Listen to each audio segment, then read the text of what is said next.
Hi, and welcome to Beer with Geeks. We're two geeks geek out with beer. I'm with me. Wait, is that how what I say? I'm with me, which is great.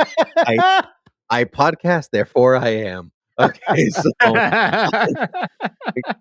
with me today we have Frank, as we always have, and we also have a special guest for the special occasions, such as a new Spider-Man movie. We have Vactor from This Comic Cooks. How you guys doing tonight? I'm doing excellent because I'm here with the two greatest geeks in the history of the world. So I love talking to Frank and Tim, my favorite geeks. Vactor is my personal hype man. I swear, I just love. You can't feel bad about yourself with Mr. Vactor on your side. You know, a dream job for me would be to go around with Frank to every location and be his personal hype man. No matter if it's a formal occasion, whether it's his job, any place, I would just love to follow Frank around. If somehow Gannon could financially support this and make it so, With my I house, would love. with my house. Yeah. I usually work. Yeah. I mostly work from home, but I am going into the office next week one day, so that can be arranged. Oh, and my sister's wedding is in a few weeks. Do you want to do that too? We could. Yeah, yes. all right. I'm there, Frank. Cool. We'll do that. That kind of what was in my head. I was just imagining Vactor being like, "What's up, 7-Eleven? We've got Frank coming in. Gas is $4.09. It's worth more than that." Yeah. That's what I was. 7-Eleven? Yours is way better. Uh, Way better. Well, what anyway, are you fellas drinking? Yeah, on Beer with Geeks, we drink things. Let's start with our guest, Vactor. What are you drinking? Okay, I had to, in honor of the geeks, I said, I have to break out something special. So for this episode, I've got a non-alcoholic beer. And I gotta tell you, I do not like the taste of beer. So this is gonna be a fun occasion for me I can't to wait. have this. It's so tasty too. But also to wash down the beer flavor, I've got a Gannon special. Ooh, a Spindrift. This is Nice. ever since Gannon told me about these, I've been all over the Spindrifts. Love So that. that's what I'm drinking. If they were a company that had stock, I would buy stock in them. Like, There you go. There you have it. Mm-hmm. Nice. Tim, what are you drinking? Back to space. Amazing. Tastes like beer. I like Vactor. Also have a thematic one. I'm also drinking a Bero, but I've got the Spider-Man can of Bero. But the best part about this, so it's a Kingston Golden Pill, so it's just like the one that Vactor has. It's 0.5% alcohol, so it's virtually nothing. But the best part about this is that it's actually upside down. It's upside down, which is awesome. I have had it. I do like it because I do like the taste of beer. Vactor, if you want to mail me the rest of it, like, knock your socks off. But I did mail order beer. So I have a story about this before. Ooh, yes. Tell me. So we're sitting at just right now sitting at dinner, and my wife says, "Oh, what are you, Daddy? What are you talking about with Uncle Frank tonight?" And I said, "Oh, we're going to talk about the new Spider-Man movie." And my daughter goes, "Daddy, the Spider-Man mug," because I have a Spider-Man mug, like the Doctor Doom mug that I have, and so she knows. She's been like waiting for me to like take it out of the basement and clean it. And I said, I could use the Spider-Man mug. I said I was gonna drink it. She was like, the Spider-Man seltzer that's in the fridge. Like, seltzer. The Spider-Man seltzer's in the fridge. I said, should I get the Spider-Man mug anyway? She's like, no, you have the Spider-Man. You have Spider-Man on the can. Does it taste like Spider-Man? And my wife was like, what does Spider-Man taste like? Spider flavor. Yeah. Spider-Man tastes like pizza. And so I would drink that. Yeah, right. So she said, Daddy, let me know how it tastes and I'll add it to my list. Yeah. Okay. I said, okay, great. It tastes like beer. Like, so we're all Right. clear. Product placement inside of Brand New Day and on Beer with Geeks. And on Beer with Geeks. Oh, I should have had a slice of Little Caesars. That classic New York pizza. That's right. Little Caesars. Just like Nano used to make. Oh. Nano Caesar, yeah. Nano Caesar, yeah. Nano Caesar, yeah. Little Caesars, Frank, is the equivalent of the Olive Garden. This is classic Italian cuisine. That is actually doing a disservice to Little Caesars because I actually think Little Caesars is okay. Of the low quality pizzas, when I was a kid, that was the one my family would dip into every once in a while. Was Little Caesars. So I actually have an affection for Little Caesars. Olive Garden, The breadstick is the best part. Like, and even that, I wasn't that. Honestly, I wasn't that. It was overhyped. You offer me bread, I will eat it. I mean, yeah. Oh, yeah, for sure. But I think it was just so overhyped that I was like, even this isn't that exciting. So, well, I like the lasagna. Also, hard to screw up lasagna. It's good. It's true. Frank, what are you drinking? I am drinking a very seasonal beer. I am drinking a Sam Summer Ale. I wish I had the actual seasonal drink. Yes, I wish that I had. We would have a hat trick of all Bero, but I do have. There is a little bit of a story with this one because, guys, this is not this year's design of the Sam Summer Ale can. This is the 2026 Sam Summer Ale can. This is a 2025 vintage Sam Summer Ale that has been sitting in my fridge since last summer. And I thought that I would open it up on the show and try vintage 2025 Sam Summer. So now you guys are the beer experts. Is it like wine where beer? It sure is. It is not. It does, in fact, have like a sell-by date or an enjoy-by date. I don't happen to know what it is on this one. I don't think it's actually marked on the can, or if it is, I can't read it. But November 2025 was the date. So that's what we're doing now. It ain't gonna hurt me. It ain't gonna kill me. Right. In all likelihood, it's perfectly fine. Yeah, it tastes like a Sam Summer. You know, the lemon has definitely waned. It is not. Maybe it's like medicine. You know, like the expiration date is just like it's not arbitrary, but it's just like the power of the medicine might wane, but it will still work. Yes, I wonder what that does to the alcohol content. I don't know. I mean, probably not much, but I mean, does it mellow over time or does it? I don't know. But I can't wait. It doesn't taste particularly strong. It doesn't. Honestly, it's like fine, but you can tell that it's not fresh. Gotcha. Okay. Gotcha. Like you kind of went to a dive bar and you're like, you haven't changed this tap in a while. Yeah. Like, just or you had that can in the back of the fridge for a year, didn't you? Yeah. Yes. Yep. Yeah. Sure. But yeah, this is a last year's Sam Summer Ale, and but let's talk about this year's Spider-Man. Ooh. Before we do that, I gotta say, I didn't have any Spider-Man swag to put on, so I decided to rep the two other things that I'm watching, which is Batman, Cape Crusader, and Star Trek: Strange New Worlds. But Frank is wearing a Superman shirt, so it's like he's repping My Adventures with Superman. My Adventures with Superman, and Vactor's actually wearing Spider-Man swag, repping Spider-Man. So we've got all the geek things covered right now. Yes, within we're in pretty good shape. Yeah, we're in pretty good shape. Yeah, yeah. I'll put it out there. All four things good. Like, we're doing well this summer, everybody. Yeah, this is go team. Yeah. It's been a good geek summer so far. Yeah.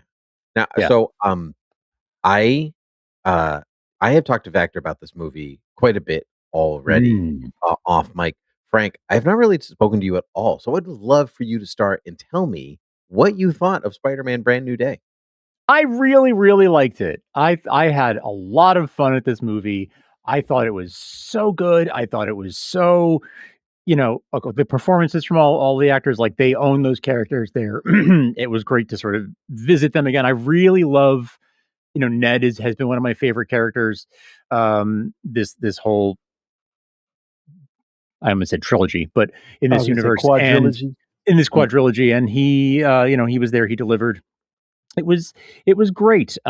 I thought, we were all joking. Tom Holland and Zendaya are both having a hell of a summer because they were both in the Odyssey and now they're in this, and she still has Dune ahead of her this fall or winter. So hell of a year in that household. Yes.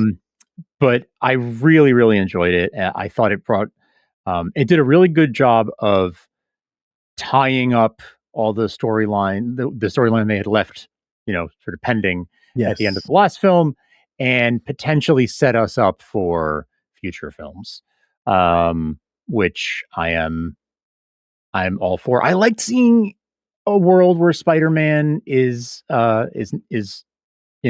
America's on New York's good side, for a change, because I mean I see it in the comics a lot, but I don't know. I guess it's been that way for sections of some movies. Yep, but never just Spider-Man 3. They're on Spider-Man's side until they're not. Right, he gets like the key to the city and all this stuff, and Amazing Spider-Man 2. They're on his side.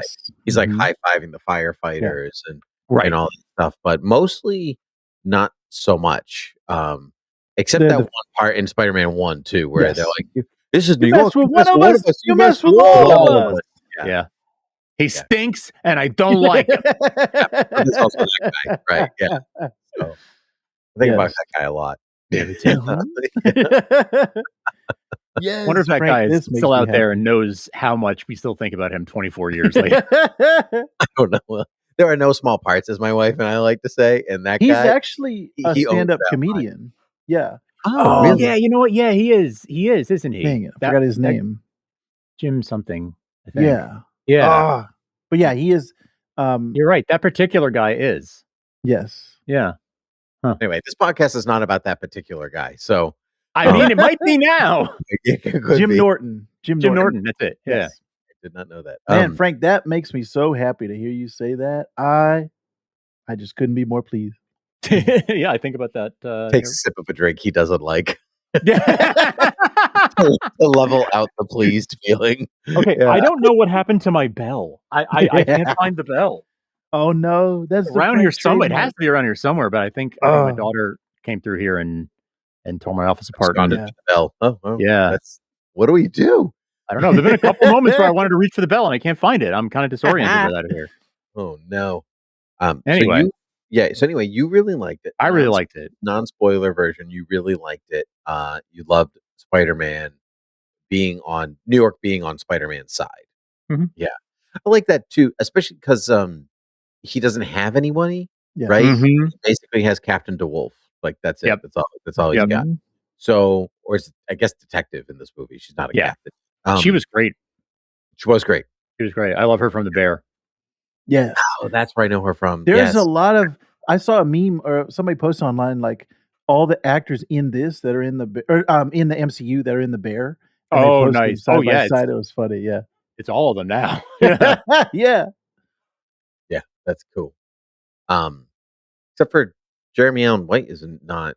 Oh, that's true. I was just thinking of Star Wars. Yeah. I need to find that meme. I did want to say, Frank, something that I hadn't talked about, but I have seen the movie 3 times now. So there are things that on subsequent. So you're the reason that it's made over $1 billion. I picked up certain things, and one of the things was the opening. I really liked how the credits show you glimpses of previous Spider-Man movies. Yes, it was in the Marvel Studios logo. And then, so that was number one. That was the first layer. I was like, oh, this is cool. They're doing just Spider-Man.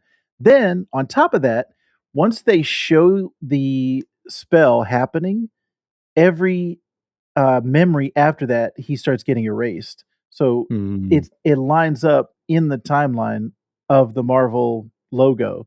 And so watching it again, those other 2 times, I was like, "Oh, man, this is actually really tragic. This is really, sad for Peter watching this happen." And you really don't even need to know that much going into this movie except for, "Hey, Spider-Man, there was a spell cast, no one remembers who he is." That's pretty much the only information that you need to know going into this. So I was, like, really excited.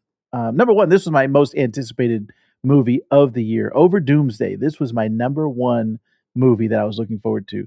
So when I got into the theater for that first time, I was really excited. And actually, you know what, Frank? I need to ask you this because Gannon and I are on opposite sides of this, not debate, not argument, but in a movie theater, when you have other audience members, let's just say enthusiastic about the experience. Think of On Your Left, yeah, that type of experience when you have a raucous crowd.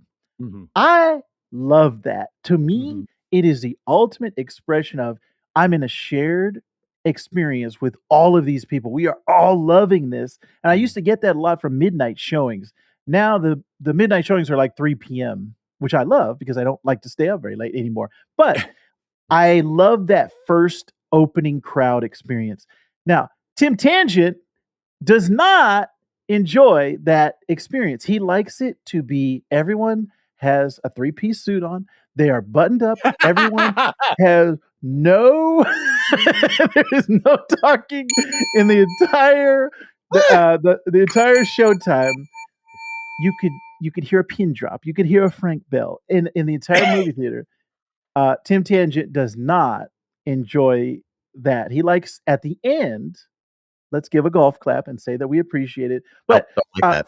Frank, They I can't want to hear you. know. There's no point in clapping in a movie. They can't hear you. That's The right. point You of did say clapping that. is You to did show say your that. appreciation for the people who performed, but they have to be able to hear you for it to matter.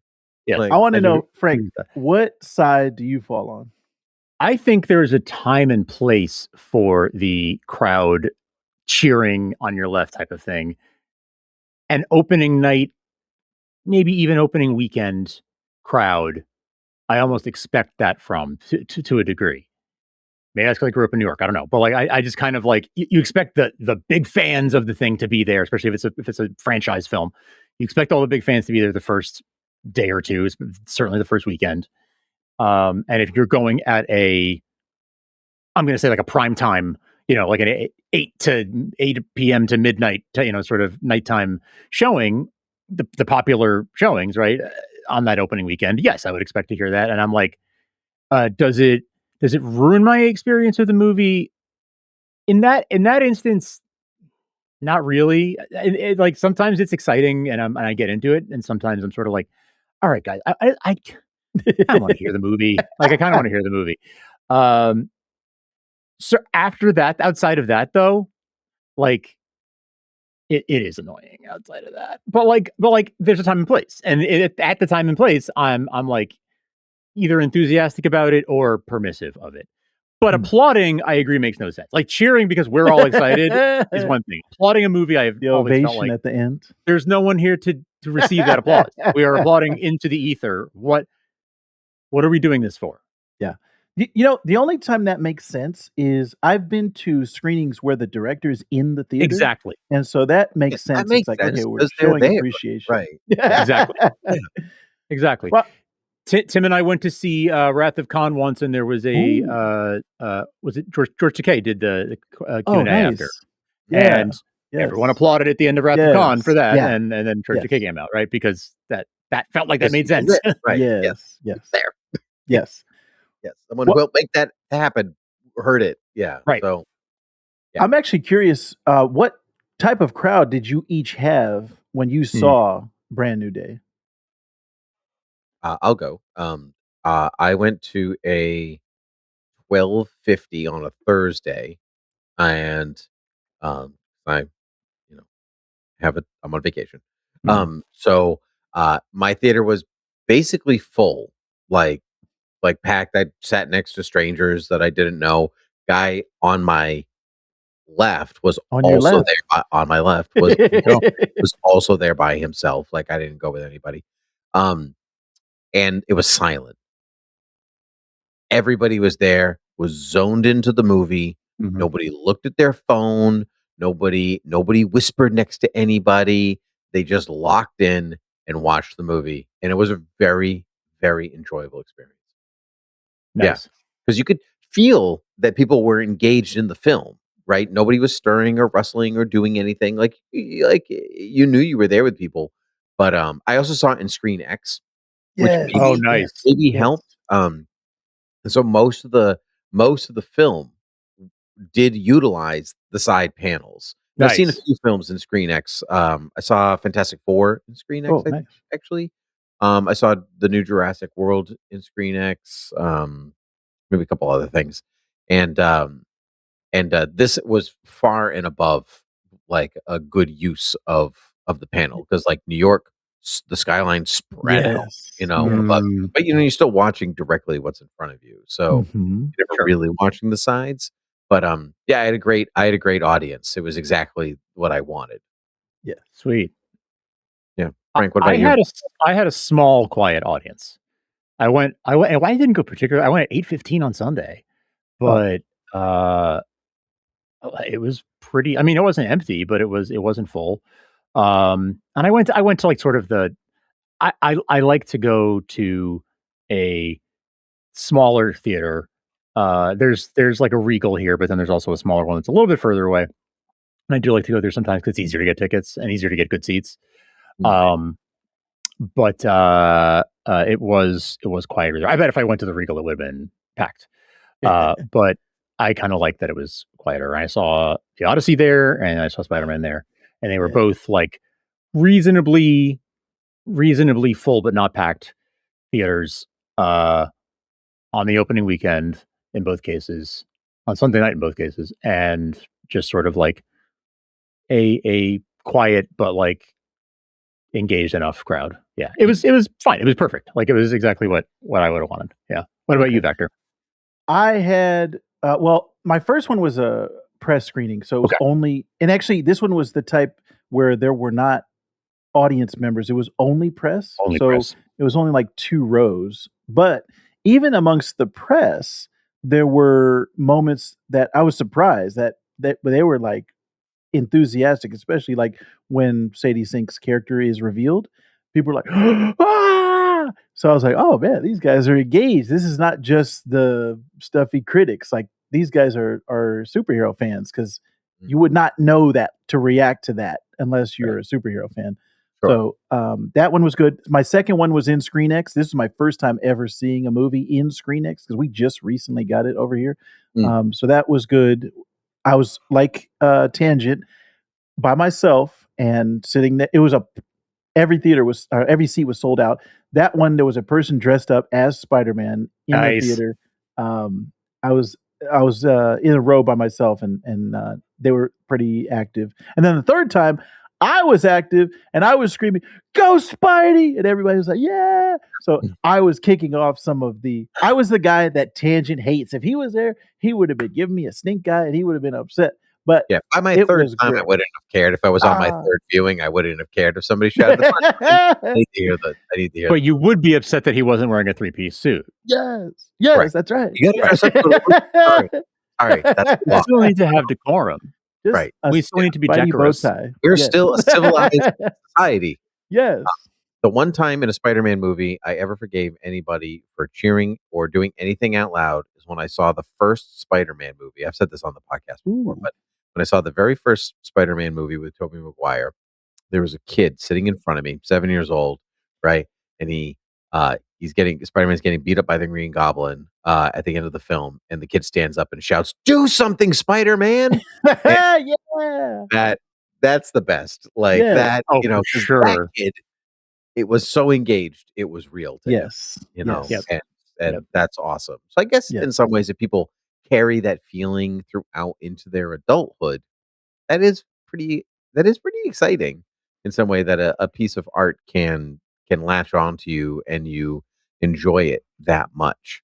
But also I want to hear the dialogue. Shush. Yeah. Just go. I got a perfect solution for tangent. Just go to the ones that do the subtitles. There are certain showings and screenings where they have subtitles. My theater, you get a little device. I I actually was going to sat say, yeah. when I saw Deadpool and Wolverine, the person Oh. next to me had one, and it's like just like a little screen, and it has That's it in cool. front, and which it is cool, except that it is basically them looking at their phone, like in essence, like a screen the whole time. So there's always a light, the bright light.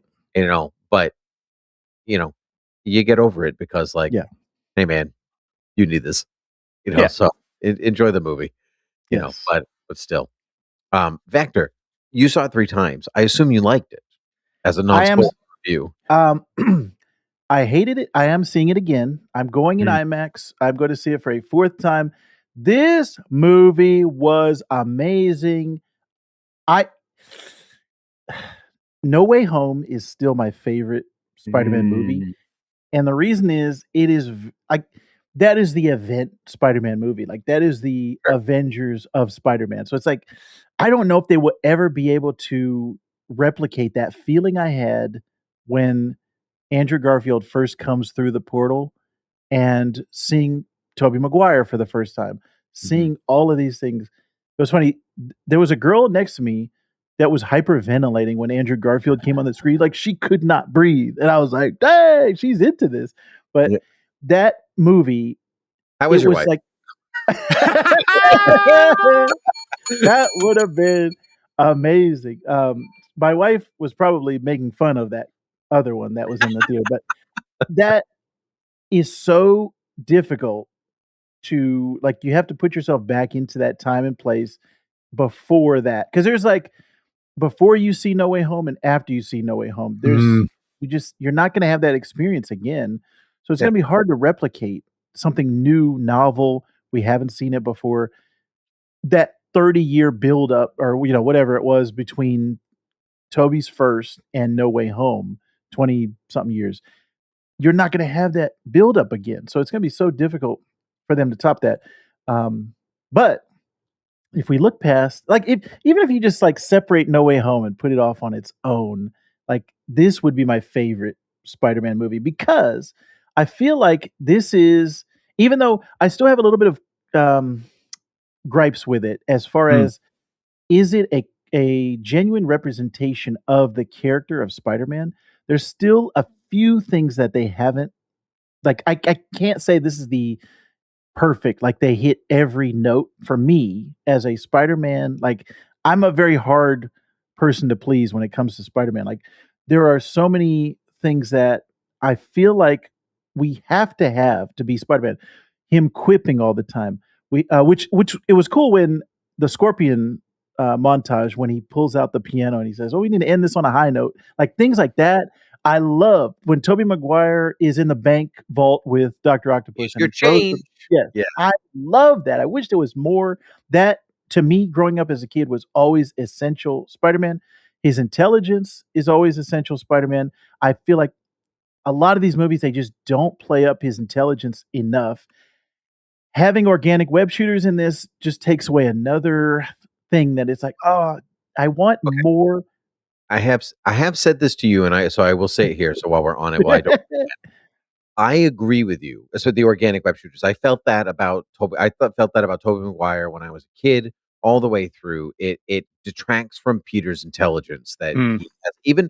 Even Andrew Garfield, who like he won the science award. I was bought in.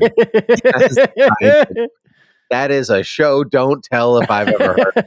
Yeah, or a tell don't show. I guess it was the other way. Andrew Garfield does have web shooters, but he takes the actual web filament from Oscorp. He doesn't create it himself. He just figures out a way to disperse it. Yes. Right. Tom Holland Spider-Man is the only one to have web shooters, to figure it out, to have his own compound, all of that stuff. And because I've seen him in 3 Spider-Man movies plus a couple of Avengers movies with with that with that device, I'm okay moving into organic web shooters because it doesn't detract from the fact that he has created them and has used them and all that stuff. And so just the fact that his body has upgraded, that's okay because I know he's still very smart. I got all of it before. The point's been made, right? Like he made the point that he's smart enough to do this. The movie gave him the science award, right? As opposed to Marvel gave him the science award, as opposed to the movie just saying that he has it. Yeah. Yeah. I am curious where they go with that because it ends, spoilers, it ends the movie with organic. There is not, okay, this is gone now. Like unless he's going to do, I don't know, more of the inhibitor. Like it's a little bit murky of where he ends with the spider DNA and the If we move into changing. spoiler territory before we should get too far with that question, so let's mark it here that this is now in spoiler territory. Yeah. Because I don't think it's murky at all. That's like the thing. So I think at the end of the movie, where he's like, "You have to be Spider-Man or Peter," classic Which I Spider-Man love. dilemma, right? He's in the Spider-Man costume. He's not wearing his mask, so therefore he's also Peter. He's Peter and Spider-Man.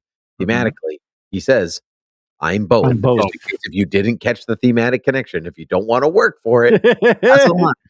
That tells you. So from there, that his acceptance of who he is, like what he thought was something that the very thing that he thought was a detriment to who he was is actually his strength, right? And so I don't think it's I don't think it's I don't think it's going to go anywhere from there. I just think he's hit the next level of his evolution, just like Jean hit the next level of her evolution, right? She was a telepath. Her next level of trauma, she received telekinesis as like her second mutation, which mirrors Peter's mutation upgrade. Even though he's not a mutant, he has mutant. Although, I'm interested. They have an opportunity here to do something different in the MCU where this could be the opening. Everything is going to be dependent on where it goes from here. Whoever picks up the ball from here, hopefully they have Destin Daniel Cretton continue, because that was another thing. I think he was the MVP of this movie. I think this movie looks completely different from all the John Watts movies. I feel like it looks good. That's what you're saying. It is. Yeah. I feel like like as a movie, this one is so well told. The themes that are inside of it, the journey that Peter goes on, all of the things that make up this movie, I feel like Destin Daniel Cretton is the reason.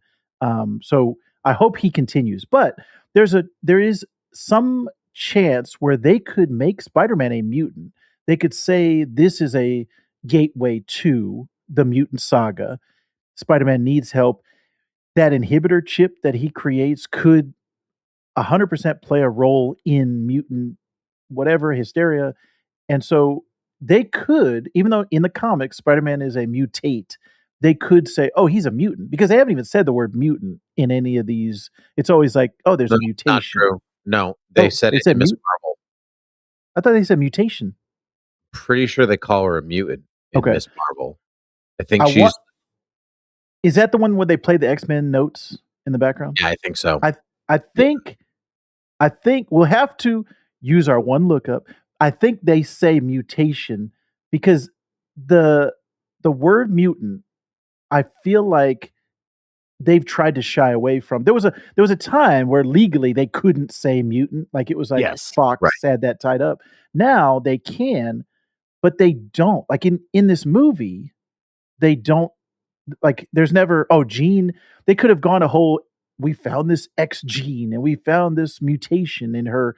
They don't say any of that. And really this movie, they take away all the X-Men stuff, and it is a Peter and a Jean movie. Like there's each one has their own arcs in here. And so where do they go from here? I'm very curious, do they make Spider-Man go down the mutant route? The mutation route? Do you think that like him getting bit by the spider would be his like traumatic thing that would trigger his mutation? So it's just it's like a weird coincidence or in some way. Yeah, but that's possible. And I'd be terribly with this movie, it's just yeah, there's definitely a possibility versus the traditional comic book route. If you are curious about whether or not they actually said mutant in Miss Marvel, They did not actually use the word mutant. They said mutation. I Bruno, wonder in episode 6, Bruno's exact line, Kamala, there's something different in your genes, like a mutation. Okay. And I feel like they are trying, like, they don't know what they want to do with it yet. And they're just like, we'll hand it off to whoever does the X-Men movie. Jake Schreier, you handle the word mutant. The public hasn't learned about mutations yet. Like there's a whole big story that they could do with that. Anyways, all that said, I think the implementation and the things that are new in this movie, again, 100% Destin Daniel Cretton, he brought over the action and the fight style of Shang-Chi in this movie. No other Tom Holland Spider-Man movie has action scenes like this. Like the action and the martial arts of fighting, everything with the hand was fantastic. I feel like he was 100% the reason for that. It looked amazing because it was a cloth suit and you could see like it looked real. It did not look like the green screens of No Way Home and the CG nano suit technology. I hate Like that suit so much. this suit is amazing. This is the best, which previously, the end of No Way Home, when he made the homemade suit that he sewed, that was my favorite suit. I was like, oh, this looks like the comics. This suit is now my favorite suit of all time. Although, my bugaboo, Outside web shooters. yeah, they are too big. They are too Agreed. bulky. I get it. Like, wrists, right? Yes. Yeah. And like, okay, it makes the visual of seeing them pop off when it's like, oh, the organic web shooters are coming out, and that I guess is the reason. I don't know the specifics of why you had to make them that big. They did it in the previous movies too, though. They were huge in the other movies too. Like he's always had big external ones. Yeah, that's what she said. I just and inserting the web cartridges, I think, is the other thing. They're like, oh, we got to have this thing. We have to insert it, so physically, that's how we do it. But I'm not a fan of that. No, to me, it always felt like a homage to the Japanese Spider-Man TV show. Oh, yes. That's where my mind has always gone with the outside web shooters, and I'm just like, hey, you just keep homaging it. It's all good. Like, and there's a lot of animated series that have done it recently, but I am a purist. Like, I like there's like these classic comic panels that show you, the little cone. That's what I love. I love those little cones. But also, I gotta say, the things that stood out to me in this movie that I love more than anything are the influence of the Sony PlayStation games. You cannot, like, as someone who has, I've put in over 200 hours across Spider-Man 1, Miles Morales, and Spider-Man 2. Some of my favorite video games of all time. This movie felt like I was playing the video game. The way that he webs up people to the walls, the way that he fights, his style. There's a scene with, I think it was Scorpion, where like he jumps up and then he webs himself back down to kick onto him. That is a move directly out of the video games.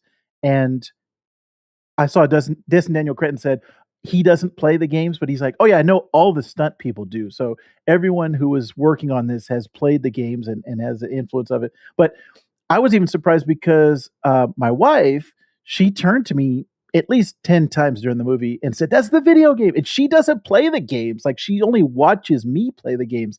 So I'm like, this is enough of an influence that she's picking up on it. So I was like, number one, I'm applauding my wife. But number two, like, yes, this is amazing because those games, like I said, are some of my favorite games of all time.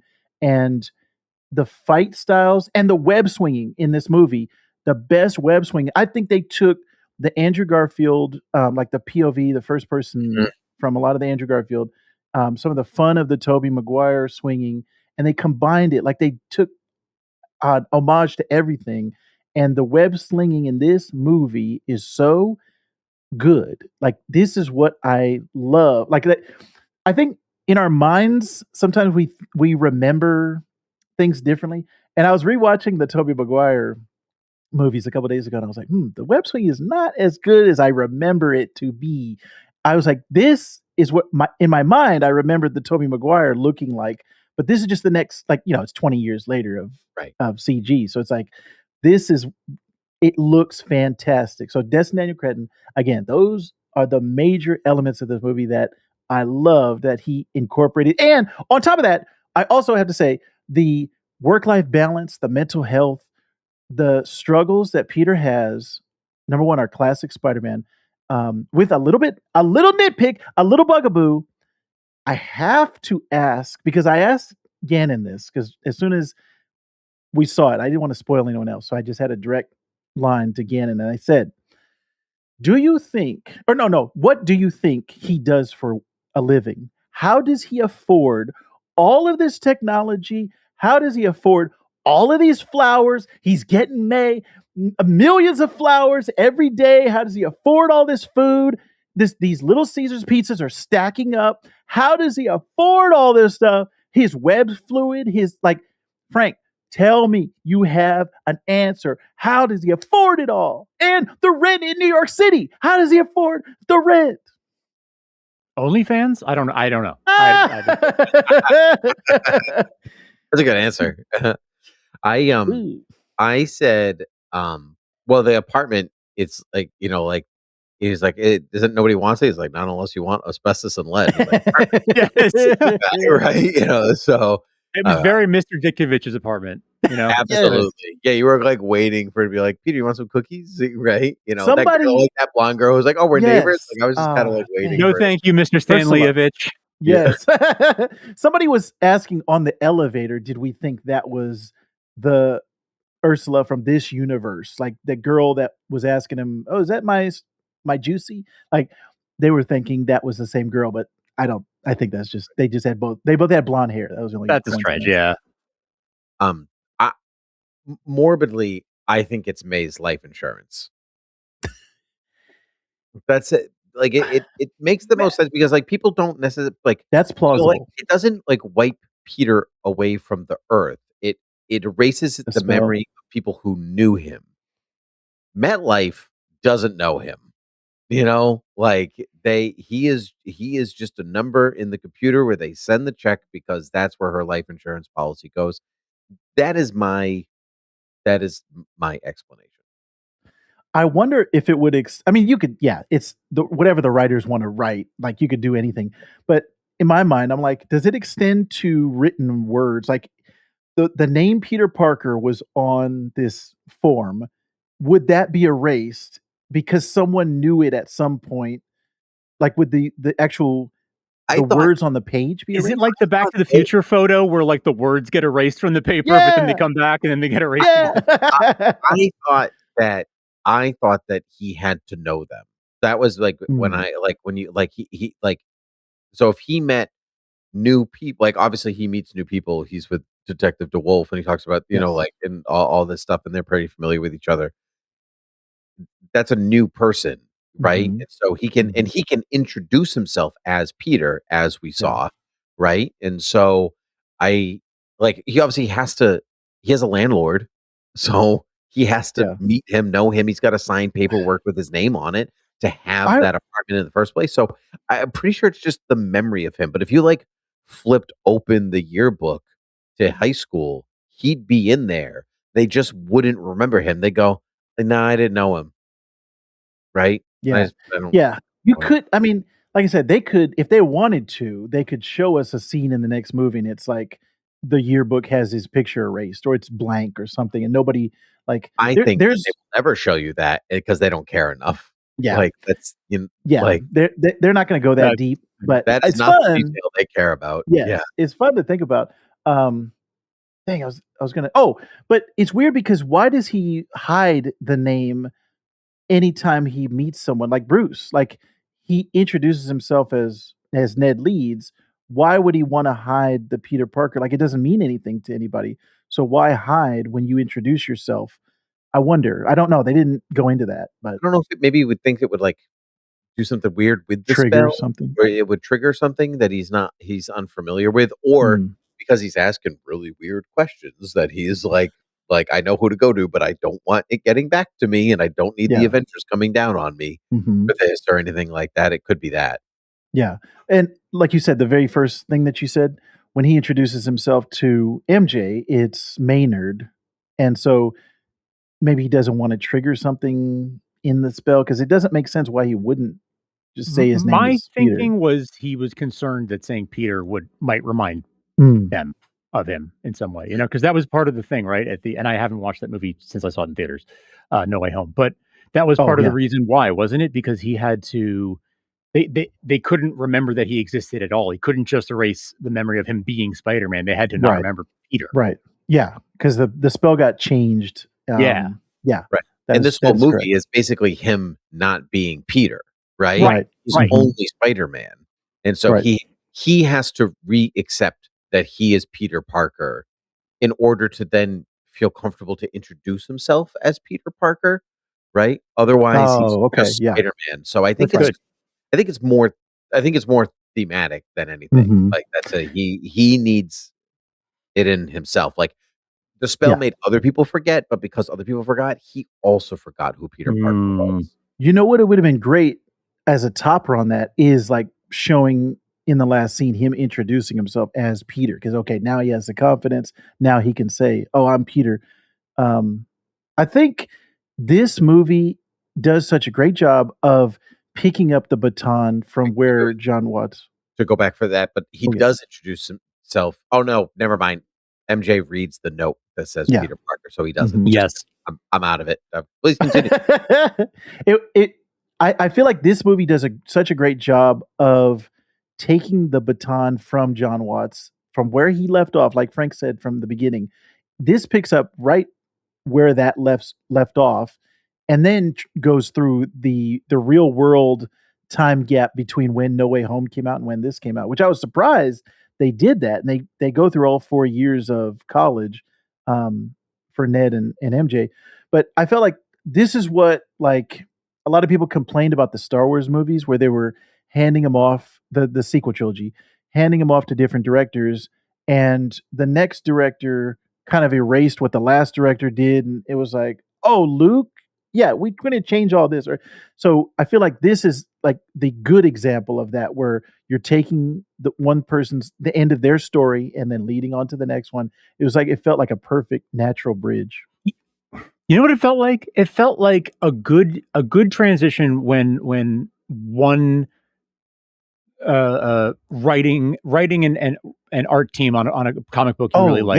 Yes. When their time ends and the next team picks up, and there's a really good transition of like ending that story and then picking up the next story. Yes. And it doesn't feel jarring or like, oh, okay, this person has a totally different take on the character, so let me adjust. It's just sort of like, oh, how beautifully just seamless. Or they just ignore everything that has come previously. It's like if you read, if you're like reading if you're reading Batman and it's Tom King and then Chip Zdarsky and James Tynion and all these guys, and then you read Jeff Loeb's Hush 2, and you're like, did you know what happened in Batman the last 20 years? This doesn't feel correct at all anymore. Right. Yes. So that's exactly what that is. Yeah. Man. I don't think we have discussed the Sadie Sink of it all. I'm very curious. Is that like the kitchen sink? I'm very curious to see, do you both think that the secrecy behind Sadie Sink's character, who she was playing, wasn't in any of the marketing? They kept that very tight-lipped up to the point of the premiere, the red carpet premiere. I don't know if you saw this. It was spoiled by someone at the live red carpet. Someone spoiled it, which I'm glad I was not there or listening to that when it happened. I knew it happened, but I wasn't listening because I wanted to go in. I wanted to go in as cold as possible. Not that I didn't, like, you know what I mean? Like, that was the rumor for so long that, but any like red-haired person who's going to be in a Marvel project is either Jean or MJ. And we already have MJ. So therefore she must be Jean. Right. And the fact that in the first trailer, there was some type of mind power because Right. another big one was, it's Firestar because she was in Spider-Man and Amazing Friends and she's got red hair. She doesn't have mind control power. She doesn't have any type of mind anything. So my question to you is, was it worth it for them to hide the secret? Because in the movie, we are ahead of the characters. And when they find out, or I should say when it's revealed, they're just like, oh, Jean Grey. Like it has no effect on them because they don't know who Jean Grey is.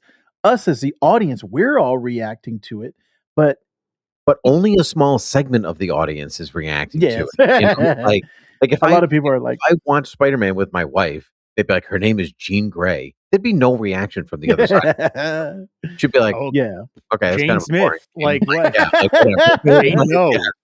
And so that's why I think, why was it so guarded? Like, why was it such a big secret of who she was playing if Jean Grey is not as If I may. mainstream? Yeah, Yes. I think it's not because Jean Grey herself is mainstream. I think it's because she's the first X-Men character in this MCU verse that isn't from an alternative universe. Like we've had Gambit, right? So like and we've had Beast show up and that other character at the end of the Marvels whose name I cannot remember. The one in the red suit. Yep, no one knows. It's cool. Wait, I'm trying to at think. the end of Yep, second one look up. Here we go. Yeah, at the end of the Marvels, the cutscene, you know, like Monica Rambeau ends up in the alternative universe. She ends up in the X-Men universe, and Beast, played by Kelsey Grammer, is there, and another X-Men whose name Binary. Binary. Thank you. Yes. And so, This is the first. This is the 616. first one to confirm that there is an X-Man character in the 616 cinematic universe, and I think that's the reason. Like, it could have been Bobby Drake, it could have been Firestar, it could have been Cyclops, it could have been Professor X, could have been Magneto, could have been Kitty Pryde, could have been anybody. It didn't matter. It just happened to be Jean Grey because she fit the story they wanted to tell. Or this version of Jean Grey fit the story they wanted to tell. Right, which I want to get into. Yeah, I don't want to say something about that. Yes, this person who says her name is Jean Grey. I should say. Right. Yeah, that would be my guess. But why not put that in the marketing? Like, wouldn't that be a push for people? Hey, the X-Men are in this. Hey, look, Spider-Man, It X-Men. felt very much to me like when they didn't want us to know that Benedict Cumberbatch was playing Khan in Star Trek Into Darkness. Like, it was pointless. Yes. It really, I think they wanted there to be some air of mystery around it. I think that here's one thing I will say that I'm just thinking of this now with you guys saying what you just said.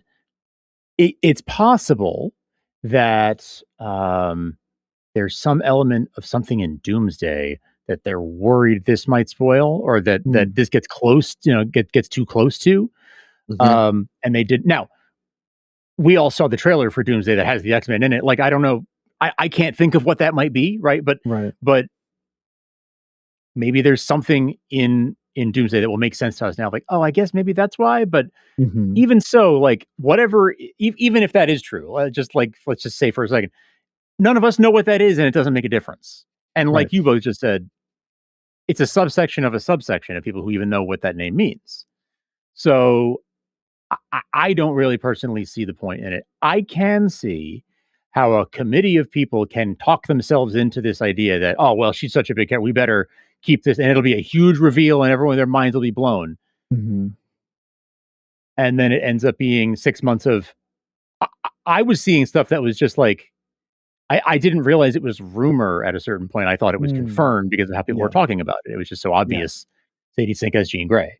I'm going to go back even further here. I'm going to say this is just what Marvel does. This is their style. Since Iron Man 1, who are you? Nick Fury, director of S.H.I.E.L.D. I'm here to talk to you about the Avengers Initiative. Those words meant nothing to the majority of the audience. Yeah, that's right. Absolutely nothing. Right. Like Thanos at the end of Avengers means absolutely nothing. Who's the purple guy? Who's the purple guy? Exactly. So, but in retrospect, so like when Jean appears in other things, they'll go back and be like, oh man, there she So, like, was. What a build up right. to this. And then that has worked for that has worked for them since 2008, So right? this is like the next evolution of that because all of those times are in post-credit scenes, Mhm. and it makes, like, the bridge to the next movie makes sense.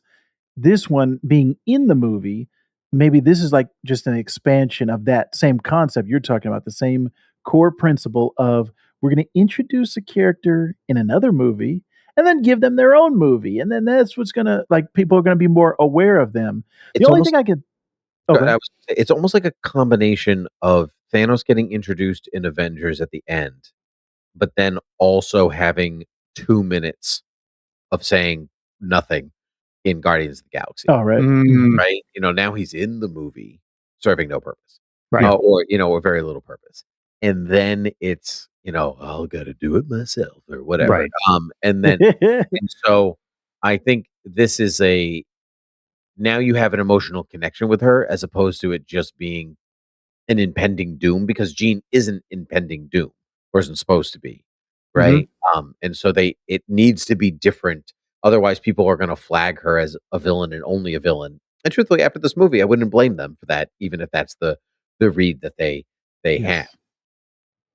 Which I and I don't I think that really the only reason why they tried to hide it was so that when she appears in this and she's in other people's bodies, when you first see her, her face is blacked out and she's got a hood on.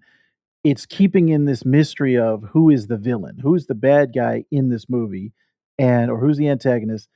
And then, okay, we can reveal her. You didn't even know she was female at first. Like maybe that was the reason why. But was it worth it? I guess. Like that in the end, when it was like, okay, she's Jean Grey. In my mind, I'm like, okay, finally, all of this build up, it was who they said she was. Like it wasn't a huge reveal as this Yep. big mystery. Um, but I think what Gannon said is 100% true. I feel like they went a little bit too far with making her evil, with making Mhm. her like mean spirited. And I get she's going through trauma. I get this is her before Professor Xavier. This is before she has mentors like Aunt May, which ends up being Aunt May and Peter, I think both end up being the thing that changed her.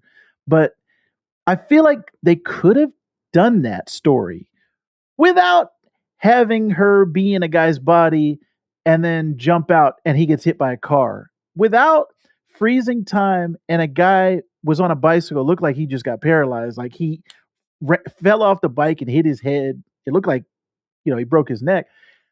I just felt like she was too mean-spirited to the point where she didn't like I get it about damage control. I get it Mhm. about Mhm. Metzger, but her doing that to everybody, it I didn't empathize with her. I didn't care about her as a character. I wanted her to lose because she's out here hurting people. So I just feel like they went too far in that direction. I think if they had not held back the secret and re-edited the film and that you kind of know damage control is the bad guy and Peter is the one that's kind of oblivious to it. I mean, it's kind of obvious they're the bad guy. You know what I mean? Like, come on, Peter. Like the hand are freaking there. I Peter, mean, like, I haven't you mean, come watched on. Severance? You should know that guy's a Exactly. bad guy. Exactly what I thought. Exactly what I thought. there you I go. was like, "Come on, if Tramell is here, there's nothing good happening. Come on." This is like just so much shadiness, so much obvious shadiness. What is that behind that big door? Nothing you need to worry about. Like, Yes, I'm right. gonna worry about it. Like Yeah. classic 101 worry right there. Yes. So I think if we had seen like kind of Peter like almost on the wrong path, trying to stop her, and us going, no man, you got it wrong. It might make us frustrated with Peter, but Mhm. it might give us a little bit more empathy for Jean, Yeah. which was severely needed because I agree. I just think she is so hardcore, like like malignant that I I mean, just turned me off. Yeah, I mean, and then the big one, besides the guy, I think that guy got killed. The guy that got hit by the car, like you could say he's just badly injured, but to me, he's dead. That guy's dead. He's for sure dead. And there was that scene where she's walking into damage control. She has the two guys shoot each other, but I think she makes them aim for the legs. But the most egregious thing for me is she kind of commits assault on Mary Jane or MJ when she jumps in the body and kisses Peter without, consent. And it's nice that Peter later is like, "Hey, I apologize. I just wanted you to know that's just Peter being a good guy, Peter." But we never see Jean ever apologize for that.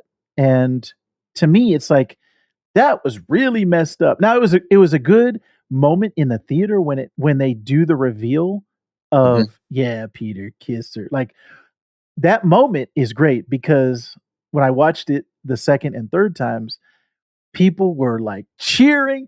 Yeah, they're back together. They're kissing.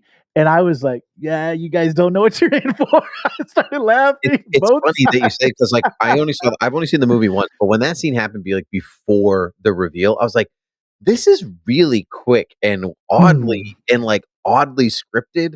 Like, it doesn't feel real, and, like, it feels corny, like I'm all of a sudden in yes. a different True love's movie and all kiss. this stuff, Yeah. True Love's Kiss, and I was like, Mhm. "What is happening?" And then the reveal, Yes. I was like, "Oh, they got me." Yeah, that was actually really good. Well Yes. done, everyone. Yeah.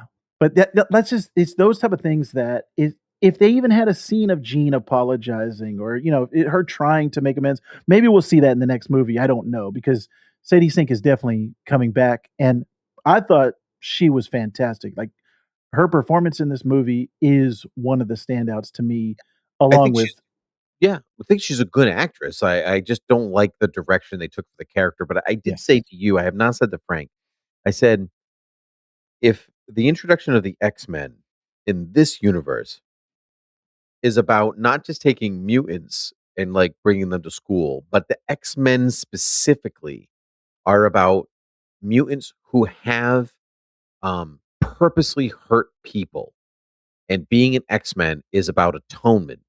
It's not just about protecting mutants or protect like, you are actively atoning for your crimes and your sins, like, almost Suicide Squad-esque, right? In some way. Yes, yes. Um, but, like Will no bombs in your necks and whatever. But, like, if you're like, you join the X-Men and not just be part of the school, but to be the X-Men, to actively atone for the crimes and the sins that you've committed because you realize that you were on the wrong path.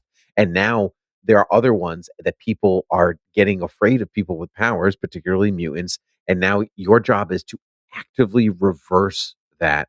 That's actually an extra level to the X-Men that you don't normally get. There are characters that do that, but not all of them.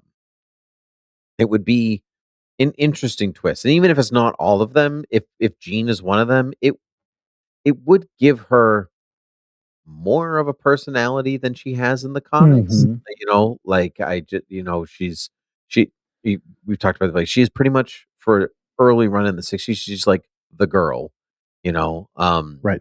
And that's and I think she struggles against that. And so I can understand giving her a bit of a harder edge, but you can give her a harder edge without her just like throwing guys in front of a bus. Yeah. 100%. And it's just like, yeah, just the dialogue and the way she was treating everyone. Again, it's understandable based on her the way she was raised that she had no one, the life that she had, and she's out for revenge for her sister. Okay, I get all of that. But there are ways to do that without feeling like it's um the intention is so malicious. Like it just feels mean, just feels evil. And then now we're supposed to enjoy watching her in the next couple movies. But if what Gannon says comes true in the next one, and let's say she is, I got to make amends, I got to atone for everything that happened, then retroactively I'll be like, oh, okay, now it's okay. Now I understand because it's part of this greater plot line. But as it stands right now, if just this one movie, let's say we never see Jean again, hey, I'm not satisfied with the way that she ends it by just driving off into the woods. I didn't, I want more. And obviously I think we're going to get more. Frank. You guys have got me thinking about Jean Grey, and like, did they not want people to know it was her because of they didn't want people to have the association of Dark Phoenix from 2019 and not go see the movie for that reason? I don't know. That's just another. Yeah. Who knows? Well, nobody's going to go see that movie anyway, so I don't. Yeah. And like also, do they plan to revisit that, like to visit that story at some point down the line? I mean, you'd imagine they do, and so maybe some of her cruelty is like foreshadowing of that. Maybe, but the point that's what I don't like about it, because like the point of Jean and the Phoenix is that they balance each other, and so like the Phoenix is the one that's more malevolent, and Yeah. and Jean isn't, and so for her to be like, I'm gonna stab these guys or whatever, like, nope, Yeah. don't love I mean, that. even the old lady that was driving the tank, the first thing you see in this Yeah. movie of Jean Grey is her with the lady, and there's a bomb in the tank, and I think it's my interpretation, she was gonna let that lady die. You Absolutely. can say, okay, she could have got out before the bomb, but I think she was driving her in there to be a kamikaze, to be a suicide for that, for her plan. Also, So big yeah, question. They question how that lady could drive a tank, but how does Jean know how to drive a tank? Just throwing that out there. right. Yeah. Yeah, that was interesting. That's why I'm The saying, only like, I really liked this movie. I didn't love it. I think there are some really good things in it, and there are some things that, like, on first pass, without thinking deeply about this movie at all, these are the questions that popped into my head. Like, those things just don't go together, or that could have Mhm. used another pass. Just like you're just like doing a thing to do the thing. Um, I do like that there's a reason for Hulk not to be in in Doomsday, right? Just to Yes. be like, where's Bruce? But he's in the hospital, or for I whatever reason. Mhm. Yeah. I did notice that, and I clocked that. Yeah, I thought that was clever. I thought it was good use of Bruce in this movie too. Yes. Mm. And I agree with you, Vector, that I think that the inhibitor is going to be used as part of the X-Men story at some point. I think that seems like a good 100%. safe And bet. that what's great about that is it fits into the Peter Parker guilt. Like there's a core aspect of guilt in Peter Parker's character. And so he's going to be responsible for this. He's the Oppenheimer. I've seen these memes I of was just going to say this. Yes. they put the Oppenheimer's body, Cillian Murphy, and they put like a Spider-Man costume on him or something. But he's going to be responsible for this weapon and this technology that is going to be very devastating to the mutant population. So that is going to be great drama. That is going to be so delicious when we get into that in future movies. But I really liked all of the characters being a reflection of Peter, from Frank, from Bruce, from like every, even Jean, her being Hmm. isolated, and she's the flip side of what is Peter if he doesn't have Aunt May?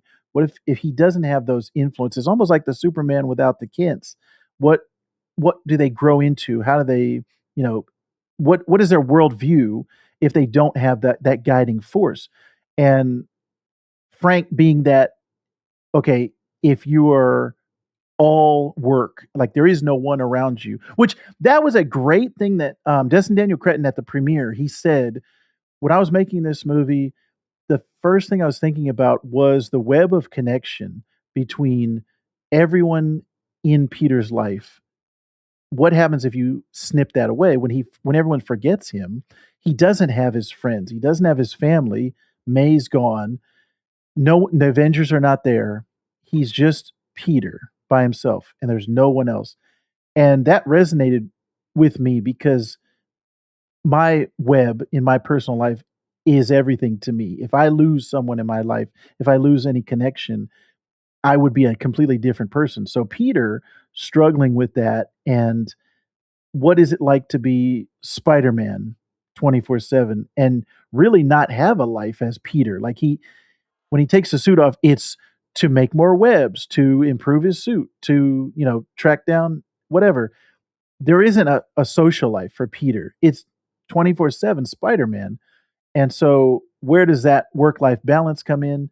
What is it when the spider takes over the man? Like, all of these things in the background were interesting to me, and seeing the other characters play off of that, I thought was interesting because one of the criticisms I saw a lot leading up to this was, "Oh, there's too many characters, there's too many plots." Watching it 3 times, they all make sense to me how they weave into it, and it is kind of a long, it's like 2.5 hours, but I don't think that there's anything I would take out. I enjoyed everything that connected in this movie. Um, the one gripe I might have, you can call me maybe prudish, but the Yelena, her having the spa scene, I felt like if you had put that in Avengers Tower, it wouldn't have changed the intention of the information that's being exchanged.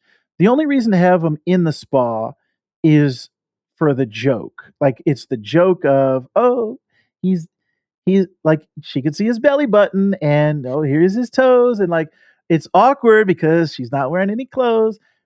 I don't like, what is the story behind why she has an office in a spa?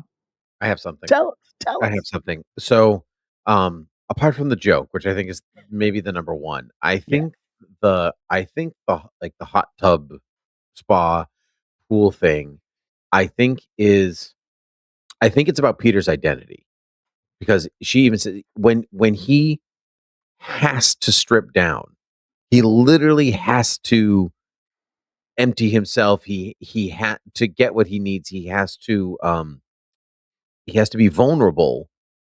He still holds back. Hmm. Right? It's the reversal of the final act where he's wearing the costume and he's maskless instead, where he's Peter and Spider-Man.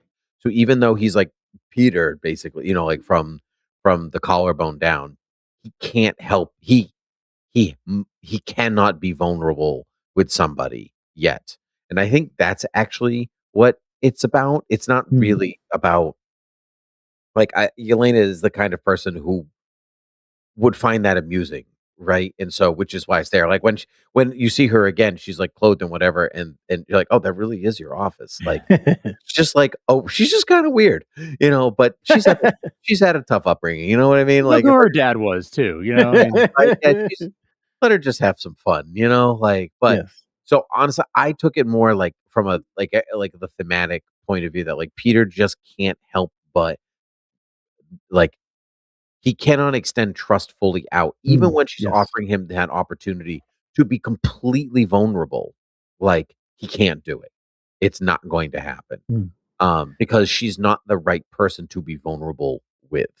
Um, and he knows that. And so it's all about Peter not letting his guard down all the way to the end, in which he finally does. And it ends up saving people's lives. It gets something back at the end.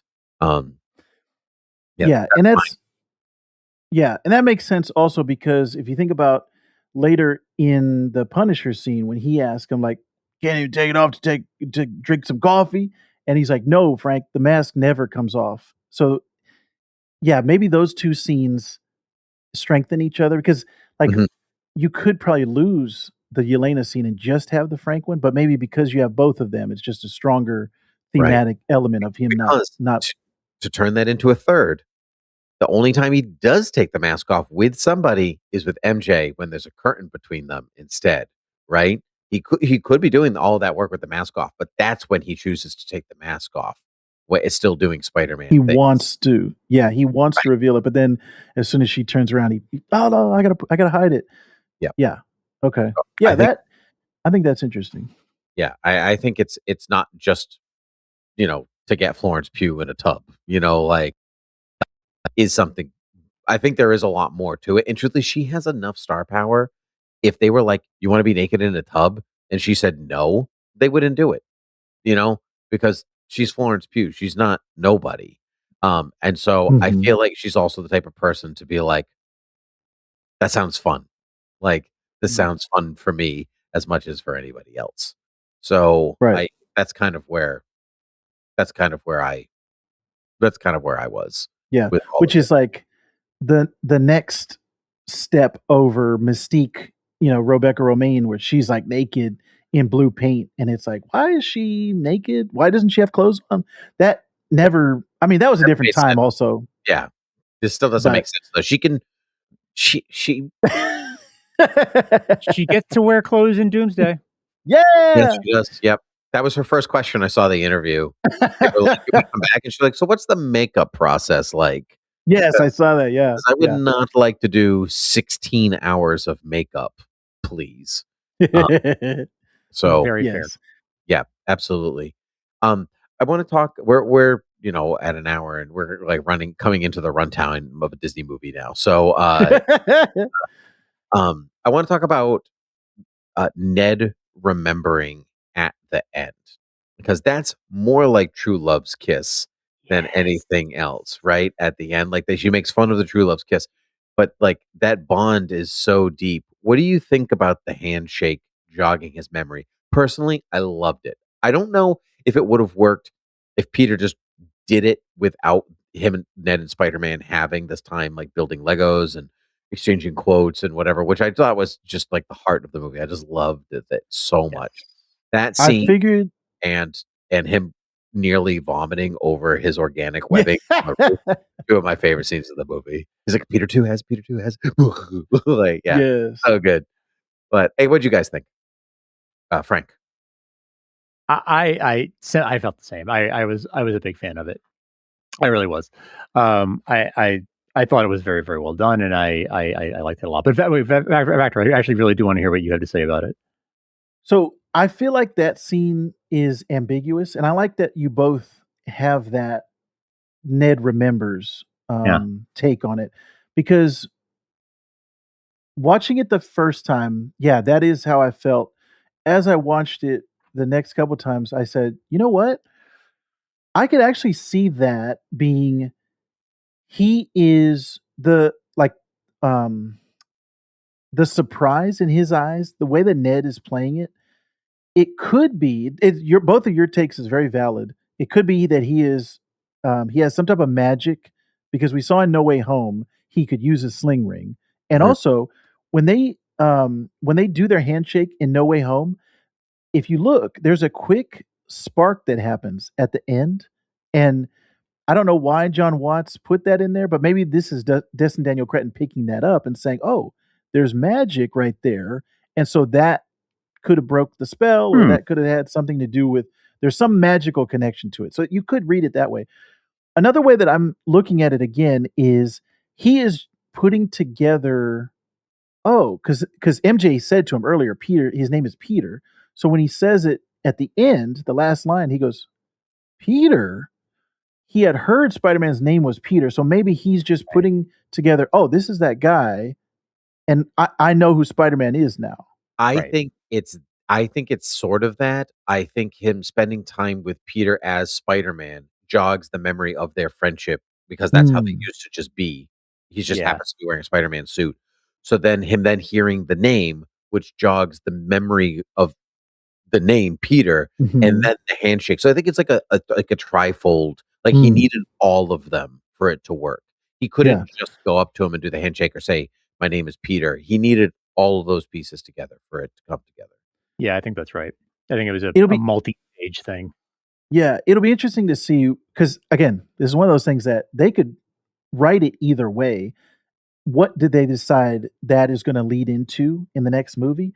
Um, do they ever have MJ remember? That would be a bold choice if they just never have her remember and she just starts a new relationship, because Brand New Day in the comics, now a lot of these things we've talked off mic, it's just name only. When they put these names on it, it's not the exact interpretation of the comic. But Brand New Day was an initiative in the comics. It was like 100 issues. It was a fresh start for Peter, where he was not married, he was not tied down, he became single again. And they've kept that going up till today in the comics. He has never gotten back together with, well, he got back together from Mary Jane with a little bit, but anyways, they are single, they're not together. It would be interesting if in the movies they follow that same thread of, oh, okay, now they're just friends. he could get with Felicia Hardy in the next movie. He could get with other people, have other relationships. It's just you'd be losing that real life chemistry between Tom Holland and Zendaya because they were so great in this movie, and it would be a loss if you didn't have them playing it because I really feel like her character has this evolution over the films because in Homecoming, she barely has any lines. She's just this weird girl who's in the corner and she's in the detention and she's sketching people. As that progresses, it becomes more of okay, yeah, she likes murders, she likes the Black Dahlia, which they saw in this movie. She kept it. And she has a little bit more personality. She starts to show a little bit more. And by the end of Far From Home, she is, they're like a couple. Man, oh, part of me kind of wishes they were just Spider-Man 1, 2, 3.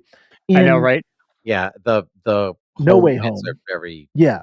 they're not great titles. It's very complicated. Yeah. In No Way Home, then it's like they're full on relationship.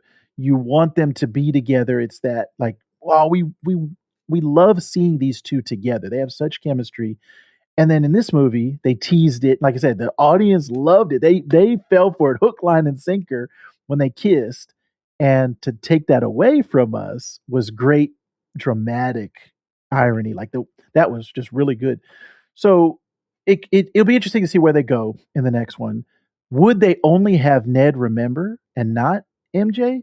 Maybe he tries to jog her memory. There's so many stories they could do. So many ways they could do it. But then they could also do Ned never remembered, but he just, oh, I've been tracking Spider-Man for 4 years. I've been trying to figure out who he was. And that scene where he was like, it's these guys. That was hilarious of who he thought it was. But again, that reading at the end could be he spent so long trying to figure out who Spider-Man is, and now he knows, oh, it's this guy I just met that was at my house, and he was in the party, and he had a beer cup. Like, it could just be his, I finally found it out. I think that's the cynical read of it. I think they want us to know that Peter does have some kind of happy ending at the end because it's a brand new day, right? It's not a sort of new day where he's still struggling. It's a brand new one, and so I'm choosing to believe the non. Okay, I wouldn't mind seeing the movie you're describing, though. Oh, I wouldn't mind the cynical one. It doesn't really feel that cynical to me, honestly. It feels like it could be a good. I agree with you, Tim, that I don't feel like it's the most likely outcome from based on my take from that movie, but I would watch that movie. I don't think that's. I would watch it. Yeah, sure. Yeah. Well, yeah. Yeah. And this is also a really interesting bridge movie to whatever the next thing. Like, let's say they do another trilogy after this. It'll be interesting because Tom Holland is young enough. They could do another trilogy, and then by the end of that, he's like Toby's age, and in No Way Home. So in this one, the whole movie he spends without his friends, without his family. We're missing that connection. So that the next one they give it to us, and then he does have Ned as a connection, and it grounds him because Aunt May's gone, everyone else is gone. So give him Ned back, and then that is his foundation as Peter Parker from that time forward is Ned, which we as an audience love because I think they've done that work of we liked seeing these characters together. So I think all of that would be fantastic. And that scene. Oh, go ahead. I was going to say part of love is seeing them together is Zendaya herself because I think she's so good that she can make grapes from raisins, right? She can reverse the process, right? And that's just who she is. So if I think in the hands of a lesser actress, I might not care as much, but their chemistry and they're both such good actors that I would like to see them continue just because I enjoy watching them together. It's the same way I actually felt about Andrew Garfield and Emma Stone. Oh, they had incredible chemistry. Yes, they did. And it was like a tragedy that his movies weren't better and that she died in the second one because like it robbed us of watching more of them together. Yeah. So I would just like to watch more of them. Yes. Although we did get the consolation of him saving MJ in No Way Home that Yes. Oh, moment yeah. was a Excellent. huge Yeah. moment in the theater where people cheered. So that was great. But yeah, I think this movie also, to play off of what Tangent just said, this is the best I've seen Tom Holland perform as an actor and Zendaya. Both of their performances in this movie, I think you can see the time that he spent with Christopher Nolan and her, Yeah. I think, on the Odyssey paid off. Like, I feel like the way that they've just stepped up their game in this movie, both of them were the acting MVPs. I said Destin Daniel Cretton is like the MVP of this movie. I think the acting award goes to Tom Holland and Zendaya. Their chemistry together, and then her reading the note and I don't love you.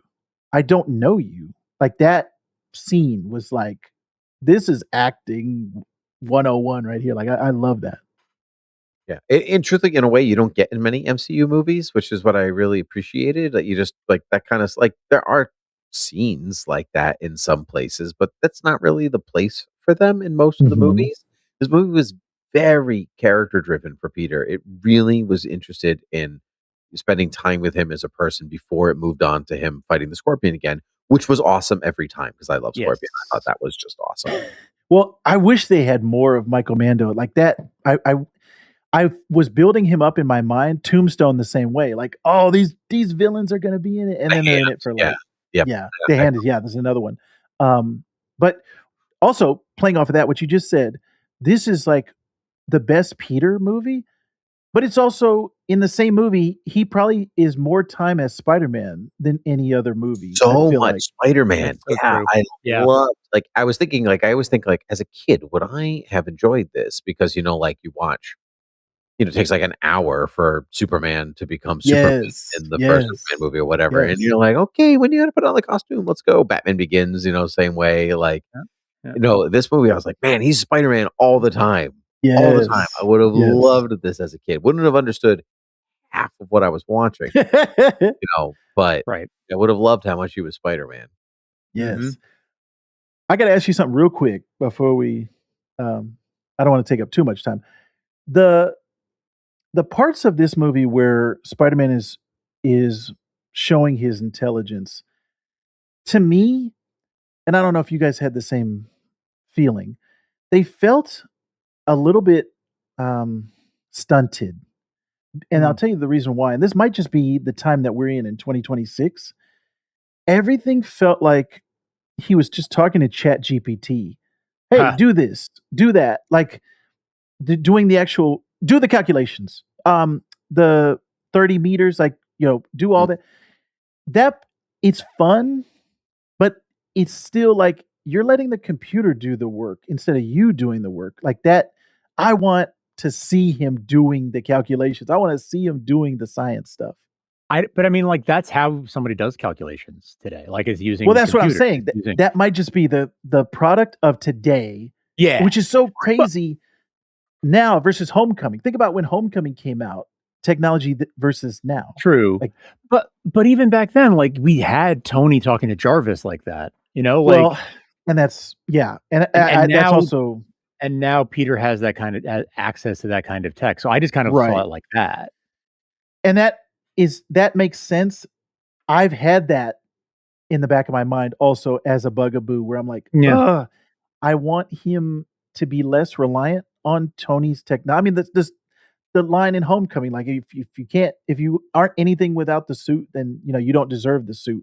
It's like, he was given so much in the first movie technology-wise, and you had to kind of take it away to get him to the point where he's at in this movie, where he is, like, the best Spider-Man. Like, that whole montage, which looked great in Mhm. ScreenX, of him being Spider-Man and just, like, beating villains. It's like, nobody is a challenge for him to the point where it's like, he is the best Spider-Man, and the only challenges are internal for him. It's like the villains are not, there's no Thanos beating him. It's that stuff going from the technology suit of the first movie to this suit.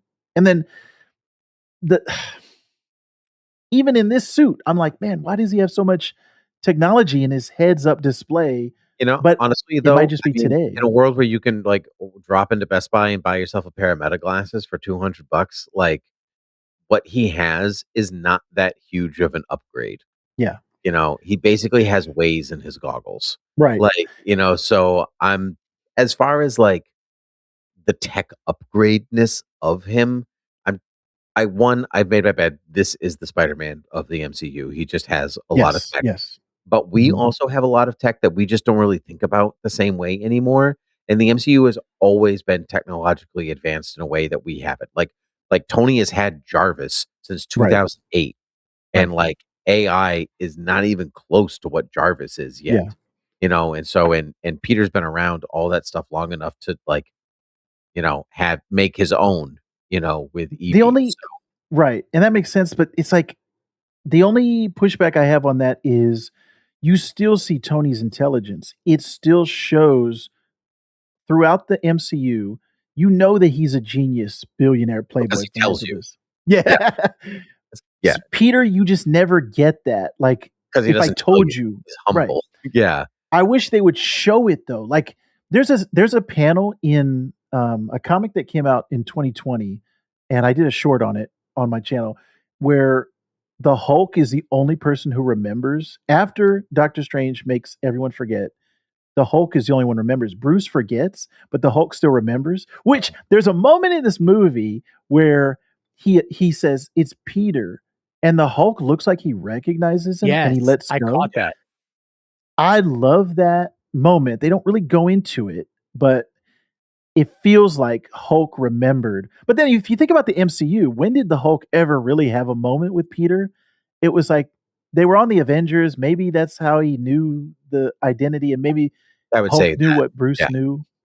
Yeah. But anyways, Hulk so definitely there's knows what Bruce knows. There's no yes. question there. Yeah. So there's this panel where Peter is doing these scientific calculations, and Bruce, like, so, oh man, this is so convoluted. He's at the Fantastic Four, he's at the Baxter Building, and Sue Storm is like, I think you'll be pleasantly surprised that Spider-Man can do these calculations. And he does them on the board, and Bruce Banner's like, what? I wish we got something like that in this movie where Peter does something to impress you. He doesn't have to say it, but he's just doing scientific calculations, and Well, you just how did you feel when he was talking to Bruce, like, when he went to him for oh, I advice, love that. and when they were, Yes, I like, love riffing, that. and he was like, Yes. "So if this, then that," like, like, Yes, sort of yes. that Which kind of was giving me those vibes. Mark Ruffalo's Mark Ruffalo's reaction, "What'd you say your name was?" Which is in the trailer. Like that, I was like, "Yes!" That is the feeling of you're recognizing his intelligence, and so that Truthfully, I I want feel like more. we got it a lot. I mean, like he creates In like this movie? he goes to see Bruce. He's like, "Can I talk to you about your inhibitor?" Blah blah blah. 2-minute conversation. Goes and makes one of his own that's infinitely better than the one Yes, that yes. Bruce Banner Yes. has created. Yes. Yeah, plenty of intelligence. That yeah, I wish that was like a main plot. Like I wish that that piece was emphasized. I wish that was more emphasized rather than Okay. I feel like he's relying on technology more than he's relying on his scientific brain. And this is my backstory of I have so many years of reading comics of Spider-Man. It's like that's who I want on the page. I understand. And It's the way I feel previous to the Batman. It is the way that I felt about Batman being a detective, where he yes, he'd yes, like yes. walk up to a wall and be like, "Gonna take some fingerprints," and you're like, "This is Yes, as close as I'm gonna get." He's taking Yes. fingerprints. Yes. Like that's Yes. I completely understand. And then we got Yes. the Batman, in which is a full-on detective movie in which he royally messes up and is actually an awful detective. But we're getting closer.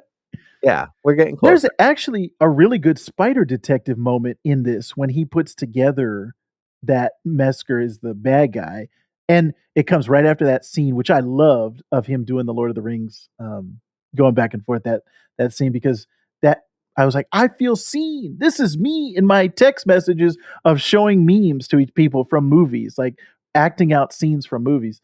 But that was a great spider detective moment, and Yeah, so I love stuff like that. But another thing that is probably why I want less tech in his goggles. It makes complete sense, like you said.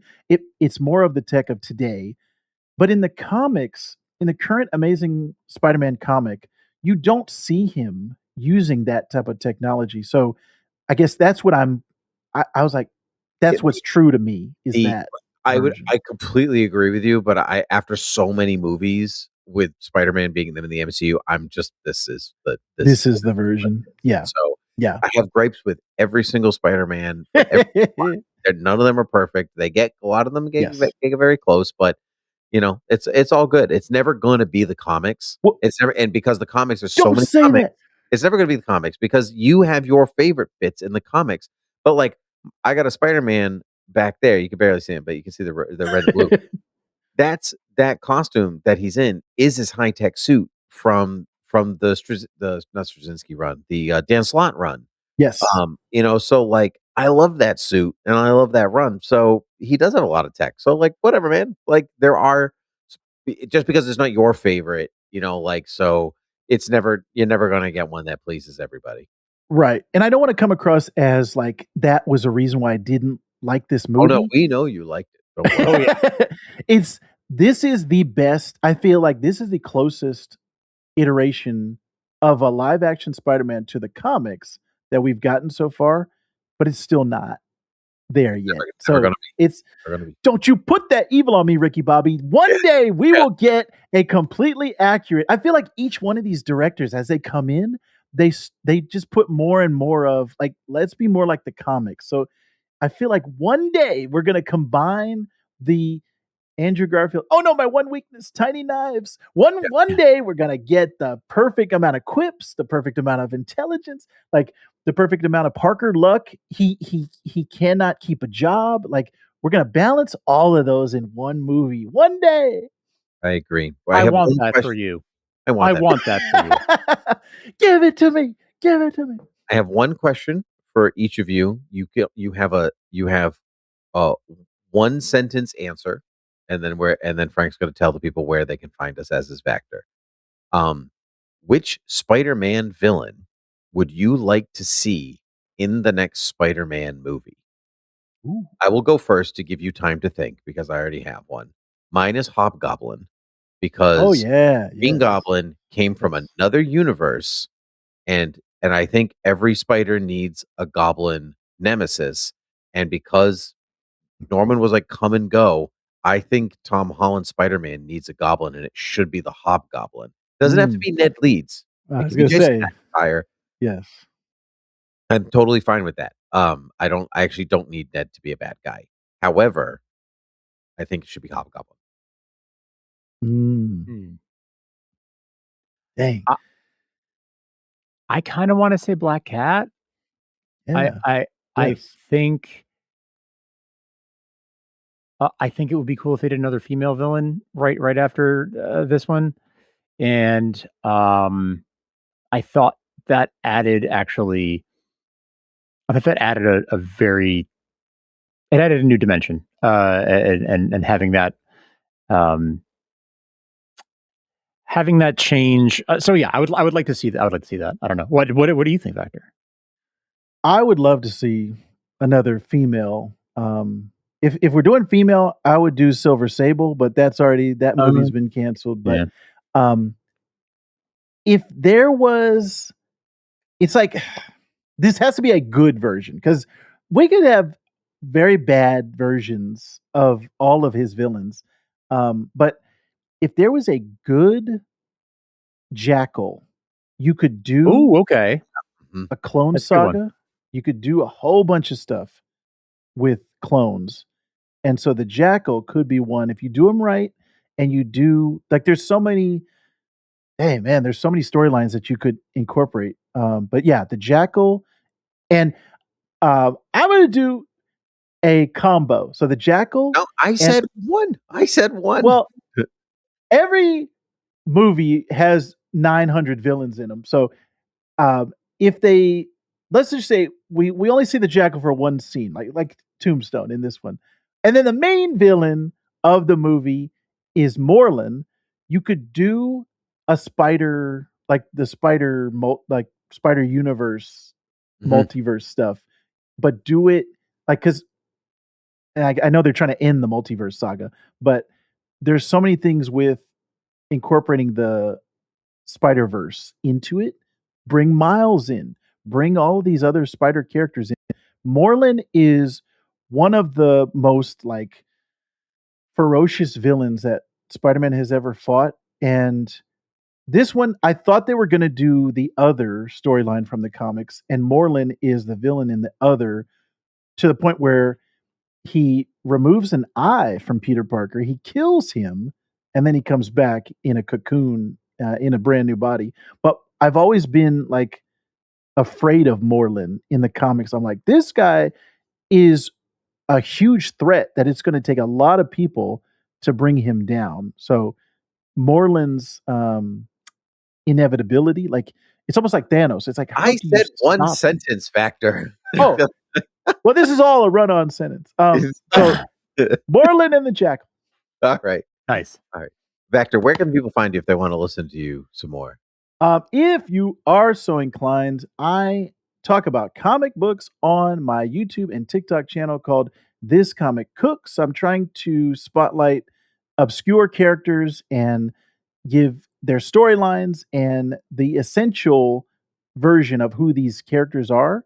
I'm also, right now, I've got a long form Jean Grey video coming where I want to explore why is she only associated with the Dark Phoenix storyline. Is there more to her character? Tangent talked about how she really didn't have a personality when she first debuted. And really, that's the thing that people remember about Jean Grey is the Phoenix. And they keep on going back over and over and over to the Phoenix storyline. Why is she only tied to that? And can she grow apart from that? So that is a Jean Grey video that I have coming down the pipeline on This Comic Cooks. Nice. Frank, I can't wait to see that one. That sounds great. Yeah, it's going to be good. All the videos are good. Frank, Thank you. where can people find us? You can find us on YouTube as well. You can find us in any podcast app. You can find us at beerwithgeeks.com for the full archive. Guys, we go all the way back to 2013. You can hear all the way back to Spider-Man Homecoming, every Spider-Man review back on beerwithgeeks.com. And you can rate and review us in all those podcast apps and tell a friend and enjoy a beer and a spindrift. Yeah. My Thank friends, you for having me.